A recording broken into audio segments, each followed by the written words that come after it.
শেখ আমাদেরকে একজন প্রশ্ন করেছেন যে মানুষ মারা গেলে ইসালে সোয়াবের যে অনুষ্ঠান করা হয় সেই অনুষ্ঠানে যিনি অনেকে আছেন কেউ মুনাজাত পরিচালনা করেন অথবা নানানভাবে যুক্ত থাকেন, এই অনুষ্ঠানের পরে বিনিময় নেওয়া যাবে কিনা? অনেক ধন্যবাদ।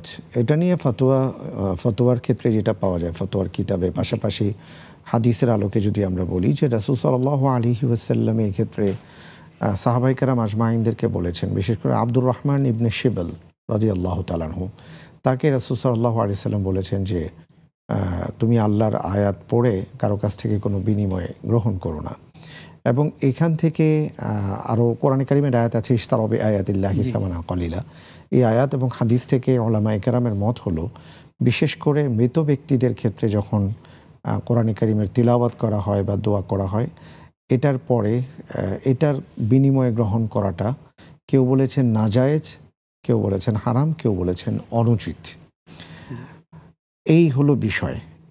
দ্বিতীয় যে ব্যাপারটা সেটা হলো যে যদি এমন কোনো বিষয় হয়ে থাকে, যেমন মনে করেন কোরআনে কারিমের আয়াত পড়ে কারোর জন্য দোয়া করা বা কারো ঝাড়ফুঁক করা, এই ক্ষেত্রে একটা হাদিস আছে বুখারী শরীফের মধ্যে, যেখানে পাওয়া যায় যে রাসূল সাল্লাল্লাহু আলাইহি সাল্লামের কাছে একদল সাহাবা এসেছিলেন সফর করে, এবং তারা বলেছিলেন যে জলাশয়ের কাছে কিছু মানুষ বসবাস করতেন, একজনকে সাপ কামড় দিয়েছিল এবং সূরা ফাতিহা পড়ে তিনি চিকিৎসা করেছিলেন এবং বিনিময়ে কিছু গ্রহণ করেছিলেন। তো রাসূল সাল্লাল্লাহু আলাইহি ওয়াসাল্লাম এটাকে নিষেধ করেননি, কিন্তু এটাকে পেশা বানানো যাবে না, এই ক্ষেত্রে তারা এটা বলেছেন।